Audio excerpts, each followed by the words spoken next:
लिया एक दफा पाकिस्तान के अंदर, जिसके बहुत सारे इंपैक्ट्स भी हुए। अब हम उस स्टेबिलिटी पे पहुंच गए हैं कि हम अभी अफगानिस्तान की जंग पाकिस्तान में दोबारा नहीं लड़ेंगे। किसी और की जंग दोबारा नहीं लड़ेंगे, तर्जुमान पाक फौज का ऐलान। सरहदी खिलाफ वर्जियां बढ़ गई हैं, हमला किया तो देख लेंगे। भारत पहले खुद को मुकम्मल सेक्युलर रियासत बनाए। करतारपुर बॉर्डर से सिर्फ भारतीय यात्री आ सकेंगे। अफगान सरहद पर बाढ़ का अमल आइंदा साल मुकम्मल हो जाएगा।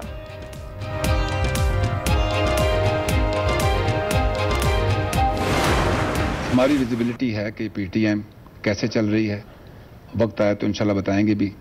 रियासत ने इनके साथ भरपूर अपना समझते हुए ताउन किया है, लेकिन अब जिस तरफ ये जा रहे हैं, एक स्टेज वो पहुंच सकती है कि जहां ये वो लाइन क्रॉस कर लें जहां हमें अपनी अथॉरिटी इस्तेमाल करनी पड़े। डीजी ISPR का कहना है कि पश्तून तहफ़्फ़ुज़ मूवमेंट से नर्म रवैया अख्तियार किया, हद से आगे बढ़े तो रियासत ताकत का इस्तेमाल करेगी।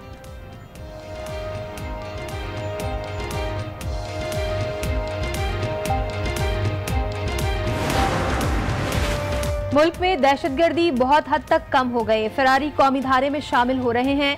कराची की रोशनियां लौट आई हैं, मुकम्मल अमन की तरफ बढ़ रहे हैं। डीजी ISPR की मीडिया ब्रीफिंग। फौज में एहतिसाब का मुकम्मल निजाम है। 400 फौजियों को 2 साल में मुख्तलिफ मामलात में सजा हुई। DG ISPR major general Asif Ghafoor की गुफ्तगू। कहा, छुट्टी या लेट आने तक का भी हिसाब रखा जाता है। 70 साल गुजर गए हैं, हम यहाँ खड़े होकर अवाम को यही बताते रहे कि हम नाजुक दौर से गुजर रहे हैं। अगर माजी में बैठे रहेंगे तो आगे नहीं जा सकते। फैसला हमने करना है कि हमने ऐसा ही रहना है या कामयाबी और नाकामियों की रोलर कोस्टर पर बैठ के आगे चलते रहेंगे। मेजर जनरल आसिफ गफूर का कहना है कि 70 बरस से पाकिस्तान नाजुक दौर से गुजर रहा है। आज की अफवाज पाकिस्तान गुजरे हुए वक्त की फौज नहीं, माजी की तरफ देखते रहे तो फिर आगे नहीं जा सकते।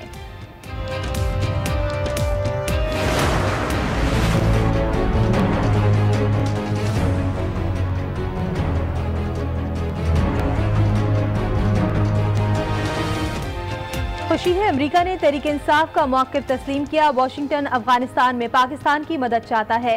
वज़ीर आज़म का काबीना इजलास में इज़हार ख्याल। यमन जंग में सालिस का किरदार अदा करना चाहते हैं। सरमायाकारी के लिए माहौल साजगार हो गया है। करतारपुर राहदारी को भारत में सियासी रंग देने की कोशिश की गई।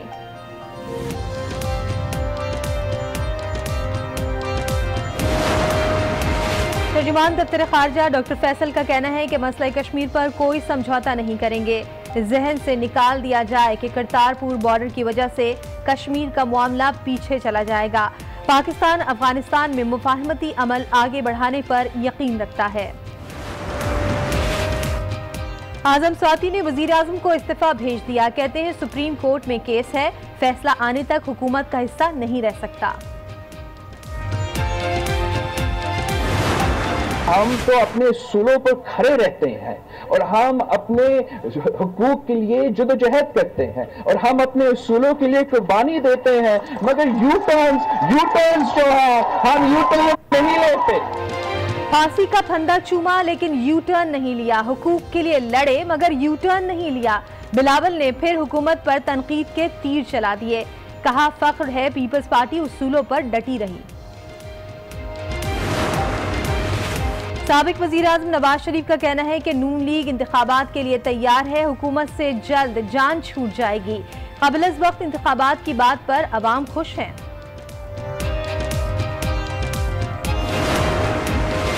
आशियाना स्कैंडल में शहबाज शरीफ जुडिशल रिमांड पर कोर्ट लखपत जेल मुंतकिल। तिब्बी बुनियाद पर दरख्वास्त जमानत दायर करने का फैसला। वकला से मुशावरत, वालिदा ने बेटे की जेल मुंतकली पर इत्मीनान का इजहार कर दिया।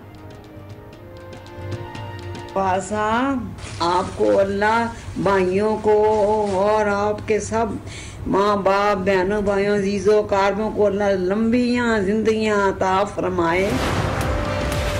एहतिसाब अदालत के सामने लीगी कारकुनों और पुलिस की झड़प, एहलकारों का लाठीचार्ज। मुतादिद अफराद जेर हिरासत। तहकीकात के लिए 3 रुकनी कमेटी कायम। वाकया रियासती दहशतगर्दी है, नून लीग का रद्द अमल। सुप्रीम कोर्ट नहीं चाहती डैम फंड्स रकम की कदर कम हो जाए। चीफ जस्टिस पाकिस्तान का रुपए की कदर में कमी पर इजहार तशवीश। वापडा से डैम की तामीर के मराहिल और टाइम फ्रेम तलब कर लिया। तामीर में जो रुकावट आए अदालत को आगाह करें, अटॉर्नी जनरल को हिदायत।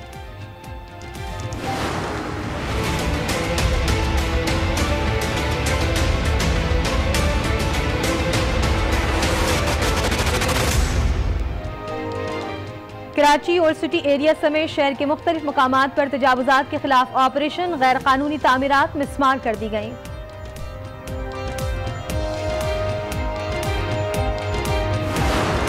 वज़ीर ख़ज़ाना पाकिस्तान असद उमर साहब, असद थोड़ा सा हम आज जो है ना वो टफ ग्राउंड पे चलेंगे, जैसे कहते हैं ना कि वो बाउंसी पिच पे खेलेंगे। तो हम तो 3.5 महीने से बाउंसी पिच पे खेल रहे हैं। तो सर आप पे तो सबसे पहले मार्केट का क्रिटिसिज्म आता है कि जब आप पहले माह में आए तो आपने बहुत मायूस कुन सिचुएशन दिखाई इकोनॉमी की। यकीनन हालात अच्छे नहीं थे, लेकिन जो सिचुएशन आपने दिखाई तो वो एक सेल्फ फुलफिलिंग क्राइसिस हो सकता था। जैसे कि 2008 में याद होगा डार साहब जब आए थे तो 1 अप्रैल को उन्होंने एक तकरीर की थी और सबको अप्रैल फूल बना के चले गए थे। तो आपने की तो लोग कुछ उससे ज़्यादा ख़राब हो गए। अच्छा, फिर महीने डेढ़ बाद आप गए सऊदी अरब, यूएई और आप चाइना जब गए तो वापस आए तो आपने कहा बैलेंस ऑफ पेमेंट क्राइसिस ख़त्म हो गया और सूरत हाल आपने ऐसा मार्केट में सिग्नल दिया कि बहुत बेहतर हो गई है। यकीनन सूरत हाल की बेहतर हुई है, लेकिन इतनी बेहतर नहीं हुई, ना पहले इतनी ख़राब थी ना अब इतनी बेहतर है। तो ये पेसिमिज्म ऑप्टिमिज्म के दरमियान जो मार्केट की सिग्नलिंग कम हो रही है उससे उनका मिनिस्ट्री ऑफ फाइनेंस पे कॉन्फिडेंस कम हो रहा है। इसके बारे में आप कुछ बताइए। अच्छा जी, पहली बात तो ये कर लेंगे मायूस कुन मैंने बातें की या मैंने जो हकीकत थी वही दोहरा दी जो नज़र आ रही थी। मार्केट्स को सब नज़र आता है, ठीक है ना। जिस वक्त मार्केट को नज़र आ रहा हो $2 बिलियन महीने की ड्रॉप हो रही है ना एक्सचेंज रिजर्व्स के अंदर, जिस वक्त एक्सचेंज रिजर्व नहीं करंट अकाउंट डेफिसिट हो रहे हो $2 बिलियन महीने के, कभी पाकिस्तान की तारीख में किसी ने सोचा था ऐसी सूरत हाल होगी? साल में होता था $2 बिलियन करंट अकाउंट डेफिसिट। मई जून जुलाई average current account deficit $2 billion. Reserves गिर रहे हैं, फॉरेन लोन्स बढ़ते चले जा रहे हैं, उसके बावजूद रिजर्व्स गिर रहे हैं और तेजी से गिर रहे हैं। ये मार्केट को नजर आ रहा है, सबको नजर आ रहा है कि इस वक्त बेल आउट कोई होने वाला है। इलेक्शन से पहले मुझसे लोग इंटरव्यू करते थे, मैं बोलता था जी बेल आउट तो नागुज़ीर है, अब सवाल सिर्फ ये है कि बेल आउट किसने करना है। सो मार्केट से आप छुपा नहीं सकते, मार्केट को नजर आ रहा है कि क्या सूरत हाल है। इसीलिए मार्केट को नजर आ रहा है कि पीटीआई की गवर्नमेंट आने से पहले, इलेक्शन होने से पहले, पीटीआई इलेक्शन जीतने से पहले दिसंबर में 105 रुपए का रुपए और जुलाई के अंदर 128 रुपए का रुपया हो चुका है। 23 रुपए की डिवैल्यूएशन 7 महीने के अंदर ऑलरेडी देख चुकी है market. 2.75% interest rate hike already state bank से देख चुकी है। तो मार्केट को ये सब नजर आ रहा है, मार्केट को नजर आ रहा है कि क्या हो रहा है। दूसरी जो आप कह रहे हैं कि उस वक्त इतनी सूरत हाल खराब नहीं थी, ये तो कमाल का मतलब। अगर आप मुझे नंबर्स निकाल के बता दें कि $2 बिलियन महीने का, अली जरा कैलकुलेशन कर दें ना, अवाम को जरा बता दें कि $2 बिलियन अ मंथ का अगर करंट अकाउंट डेफिसिट चलता रहता तो आपके ख्याल में पाकिस्तान के रिजर्व किस दिन रन आउट हो जाते? पाकिस्तान के रिजर्व तो सर 6 महीने में रन आउट हो जाते, नेगेटिव एनआईआर चल रहा है। बिल्कुल आप सही कह रहे हैं, लेकिन आपके आने से पहले सर थोड़ा सा जब शमशाद आई थी उन्होंने कुछ टाइटिंग मैयर की है, उससे थोड़ी चीजें बेहतर होने लगी थी, तो वो 1.5 बिलियन पे आ गया था सर।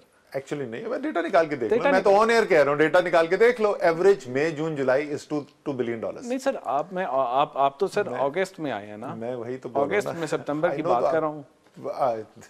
एनीवे, क्या डॉक्टर शमशाद ने अच्छा काम किया जितनी वो लिमिटेड उनके पास इख्तियार था? बिकॉज बिल्कुल किया, डॉक्टर शमशाद ने बहुत अच्छा काम किया। वो तो आर्ग्यूमेंट नहीं हो रही डॉक्टर शमशाद ने ठीक स्टेप्स लिए कि नहीं दिए। $2 बिलियन का बाहर से पैसा भी आया, सो उसकी वो जो रिजर्व जरा से रुक गए, वो इसलिए नहीं रुक गए कि करंट अकाउंट डेफिसिट कम हो गया था, वो इसलिए हुआ कि $2 बिलियन का इन्फ्लक्स आ गया मिडल ऑफ जुलाई। अब ये तो हो गया वो कि क्या उस वक्त इतने हालात खराब थे। अब आप बोल रहे हैं कि हालात इतने अच्छे नहीं है। जिस वक्त मैंने ये स्टेटमेंट दी थी जिसको आप रेफर करें, कन्वेंशन सेंटर में 100 डे का प्रोग्राम हो रहा था। मैंने कहा जी $2 बिलियन महीने का खसारा हो रहा था और अब $1 बिलियन महीने पे आ गया। तो लोगों ने तालियां बजानी शुरू कर दी। ऑन एयर क्लिप जाके देख लें, अगर मैं गलत कह रहा हूं तो पता चल जाएगा। मैंने कहा भाईजान रुक जाओ, तालियां बजाने की भी बारी नहीं है, अभी और बहुत करने की जरूरत है। पाकिस्तान $1 बिलियन, ये मेरे एग्जैक्ट वर्ड है, $1 बिलियन महीने का करंट अकाउंट डेफिसिट का मुतहम्मिल नहीं हो सकता। सो हमने तो कभी भी नहीं कहा था कि बड़े जबरदस्त, लेकिन जो मैंने बात उस दिन की थी कल रिपीट की, मैं आपको फिर रिपीट कर देता हूं। जो मेरा फाइनेंसिंग गैप था 2018-19 का, दो मुख्तलिफ चीजें, मैं समझता हूं, एक अंडरलाइंग मेरा खसारा हो रहा है उसको मैंने रोकना है, दूसरा उस खसारे के नतीजे में जो मुझे कर्जे की जरूरत है, फाइनेंसिंग की जरूरत है, वो मैंने पूरी करनी है।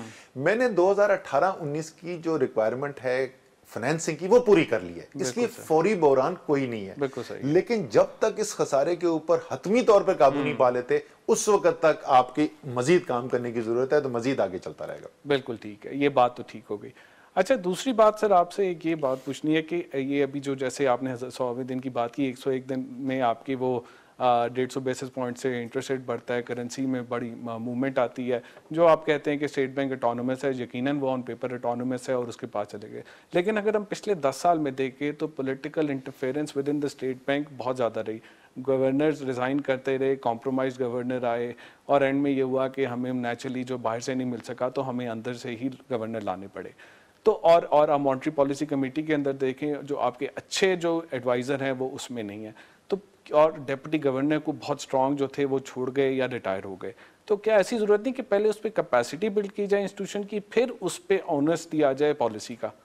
पहली बात तो जिस तरह आपने बिल्कुल सही, मैं तो स्टेट बैंक के बोर्ड पे था, मेरे सामने 3 गवर्नर स्टेट बैंक बदल गए, और वो क्यों बदलते थे? वो पॉलिटिकल इंटरफेरेंस की वजह से बदलते थे।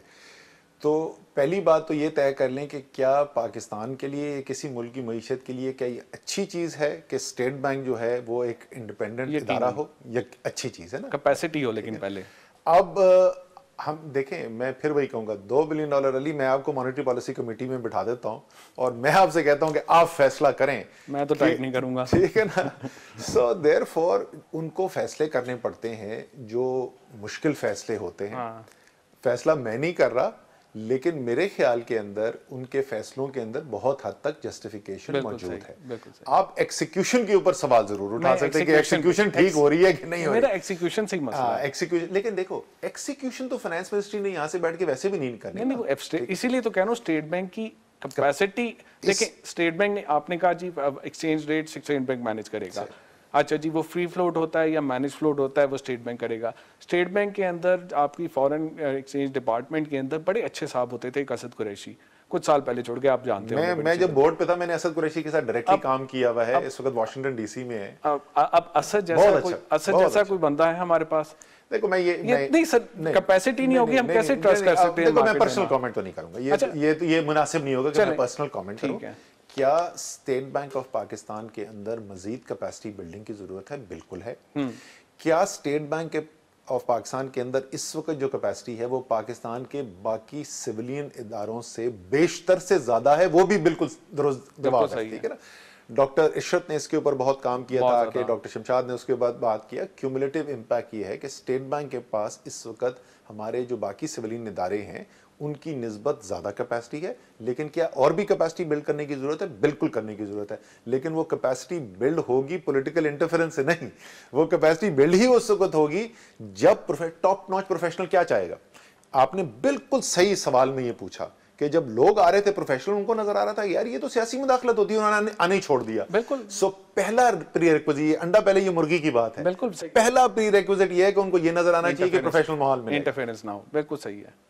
आज उस्मानी साहब आपका नेशनल बैंक में आए हैं, वो क्यों आए हैं? टॉप नॉच प्रोफेशनल्स आ रहे हैं, इसी वजह से आए हैं। सबसे ज्यादा मैं आपको बताऊं कि जो इस वक्त Sania Nishtar chairperson BISP, security and exchange commission का पॉलिसी बोर्ड के अंदर जो हमने लोग लगाए हैं, बहुत अच्छे लोग हैं, कोई शक नहीं उसमें। FBR के पॉलिसी बोर्ड के अंदर जहां जहां हम देखें, असल स्ट्रेंथ किसी मईशत की या किसी मुल्क की स्ट्रक्चर होती है, इदारे मजबूत हो, स्ट्रक्चर्स मजबूत हो, राइट। उनके लिए आप मुझे अगर ये बता दें कि पहले 100 दिन के अंदर, और ये क्रिटिकल इदारे हैं जिनके ऊपर अपॉइंटमेंट्स की मैं बात कर रहा हूँ, बिल्कुल सही, आपको लगता है कि हम ठीक समय पे जा रहे हैं? उस पे आप बिल्कुल सही समय पे जा रहे हैं। मैं उस पे आपसे उसलिए नहीं कह रहा कि सही समय पे जा। अच्छा, दूसरा एक्सचेंज रेट के ऊपर एक छोटी सी बात। एक्सचेंज रेट पे हम फ्री फ्लोट पे जाना चाहिए हमें, क्या कि हमें मैनेज फ्लोट, आपकी राय में?